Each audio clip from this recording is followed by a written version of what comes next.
6 अक्टूबर 2022 कन्याकुमारी तमिलनाडु से पर्यावरण के लिए चेतना यात्रा प्रारंभ किया।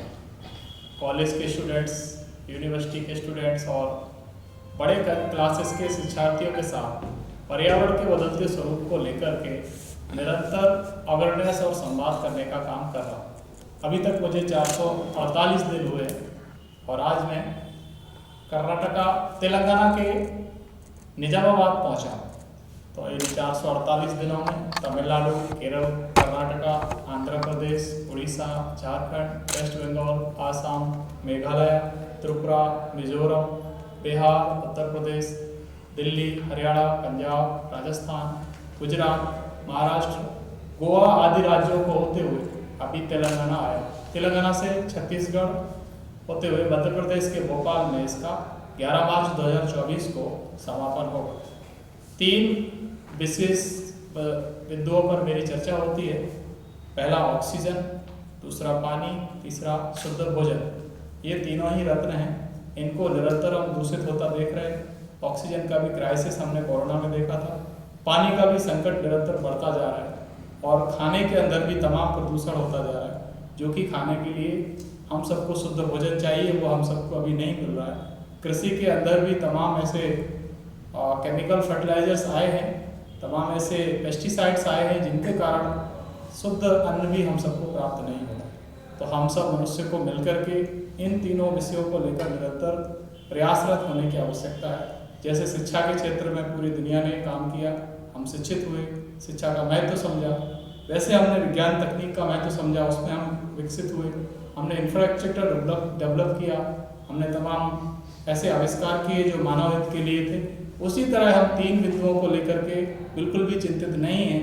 आज बहुत संवेदनशील समय है, हम सबको मिलकर के इन तीनों रत्नों के प्रति संवेदनशील होने की आवश्यकता है और अपने पर्यावरण को शुद्ध रखने के लिए हमें जब 3 रत्नों को शुद्ध रखने की प्राथमिक आवश्यकता है। हमारा प्रथम लक्ष्य ऑक्सीजन, पानी और शुद्ध भोजन होना चाहिए, जो कि आज नहीं है। इसी बात को कहने के लिए पूरे भारतवर्ष के जिले जिले जाकर आम जनमानस के बीच, युवाओं के बीच इस पर्यावरणीय संकट को लेकर के चर्चा और संवाद का क्रम जारी है। अभी तक 26,000 किलोमीटर की दूरी तय हुई है और इन सभी राज्यों को होते हुए मैं अभी आपके तेलंगाना, जो कि हमारा एक देश का अभिन्न अंग है, उसमें मैं आया हूँ। पहली बार मैं देश के किसी अन्य राज्यों में भ्रमण कर रहा हूँ और मैं किसान परिवार से हूँ। मुझे अच्छा लग रहा है। भारत की विरासत बहुत अच्छी है, भारत की परंपरा बहुत अच्छी है, वो अतिरिक्त देखने को मिल रही है इस यात्रा और जनजागरण के माध्यम से। बहुत बहुत धन्यवाद। आपका नाम क्या? रॉबिन सिंह। ये इंस्पिरेशन तो नहीं, मैंने क्राइसिस को देखा है और वो सेल्फ मोटिवेशन कह सकते हैं या फिर आज के लिए आवश्यक है, इसलिए मैंने ये शुरू की।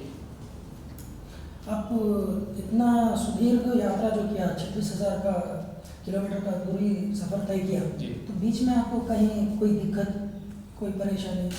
हाँ, नहीं, दिक्कत कुछ भी नहीं। ऑफिशियल साइड से होने यानी तो यूथ ऑर्गेनाइजेशन एनजीओ से आपको सपोर्ट कैसा मिला, कहीं पर मिला सब? मैं सभी जगह जाता हूँ तो सभी जगह एनजीओस काम कर रहे हैं, पर्यावरण के लिए इंडिविजुअल्स भी काम कर रहे हैं, शासन प्रशासन भी उसमें काम कर रहा है। लेकिन जब तक एक एक व्यक्ति इसमें काम नहीं करेगा तब तक इसमें पूर्ण रूप से हम सफल नहीं हो सकते।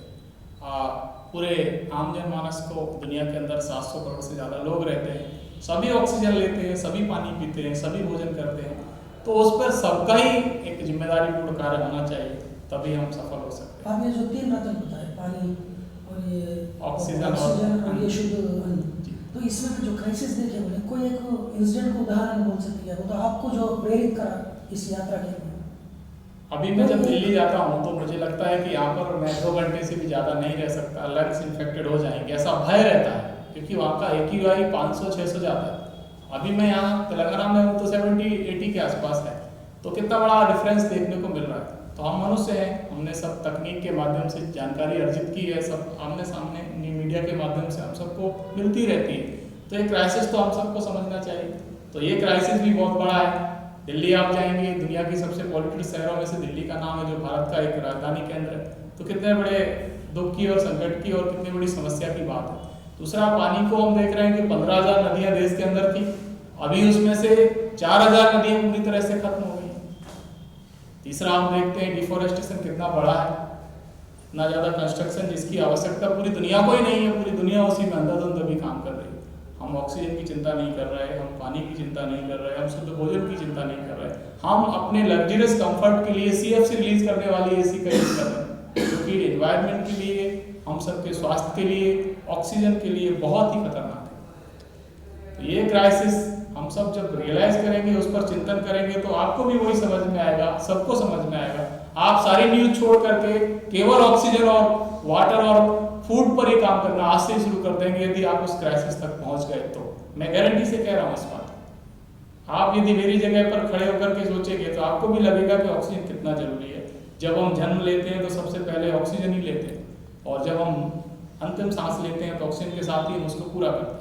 तो जन्म से लेकर मृत्यु तक ऑक्सीजन कितना जरूरी है। कोरोना में उसका क्राइसिस हमने देखा, 1000 करोड़, 5000 करोड़, 10,000 करोड़ संपत्ति के लोगों के पास एक 1500-2000 रुपए का सिलेंडर खरीदने का समय नहीं था, तो वो सब व्यर्थ था। यहीं उसको समाप्त ना होने दें, ये हम सबका कर्तव्य है और हम सबकी जिम्मेदारी है। आप ये जो नोबेल काज से ये जो यात्रा कर रहे हैं, बहुत बहुत बधाई आपको, हमारे निजामाबाद की ओर से और तेलंगाना की ओर से। लेकिन आप जो काज कर रहे हैं पब्लिक को अवेयरनेस लाने, मोटिवेट करने, सेकंड पार्टली किसी पब्लिक रिप्रेजेंटेटिव को मीट होकर उनको भी कुछ विज्ञापन करें, वो सब क्या दिल्ली और अहम राष्ट्रों से होते हुए आए ना, तो उन लोगों को भी कुछ आपके माध्यम से कुछ बोले क्या ऐसा ये करना है। मैं तो एक एज ए इंडिविजुअल काम कर रहा हूँ, जितना ऑक्सीजन मैं लेता हूँ उतना ही सब लेते हैं। हमारा इंटेंशन क्या है, तो वी पर्सन को मिले क्या आपको? नहीं, मैं आपको वेलकम करना या नहीं तो आप किसी से मिलना, हाँ वो मेरे काम का हिस्सा नहीं है, क्योंकि उनसे मिलने के लिए 3 दिन चाहिए और मेरे पास तो 3 मिनट भी नहीं है। और 3 दिन क्यों लगाएं, वो कुछ उनके पास है भी नहीं देने के लिए, वो तो अपने कामों में व्यस्त हैं जो बड़े पर्सनालिटीज़ हैं, और आम जनमानस को ही आगे आना पड़ेगा और वही तभी सफल हो सकते हैं। और एक एक व्यक्ति सांस लेता है तो एक एक व्यक्ति आगे आएगा, तो ऐसा कॉज होना चाहिए, उसके लिए हम सबको तटस्थ होना चाहिए। प्लास्टिक इतना बड़ा विष बन गया है, आम जनमानस उसको यूज करके फंस गया है, तो आज हमें प्लास्टिक से मुक्ति कैसे मिले, हम सबको प्रयास करने की आवश्यकता है। किसी भी एक व्यक्ति के पास कोई ऐसा मंत्र तंत्र नहीं है जो एनवायरनमेंट को ठीक कर दे, किसी भी एक व्यक्ति के पास उसका सॉल्यूशन नहीं है। इसके लिए किसी भी एक इंडिविजुअल के पास जाने का मेरा कोई उद्देश्य नहीं है। मैं चाहता हूँ कि आपके माध्यम से दुनिया के 700 करोड़ लोग तक बात पहुँचे और एक एक व्यक्ति इस बात को समझे। यही इस यात्रा का, इस जन जागरण का एकमात्र उद्देश्य है। धन्यवाद।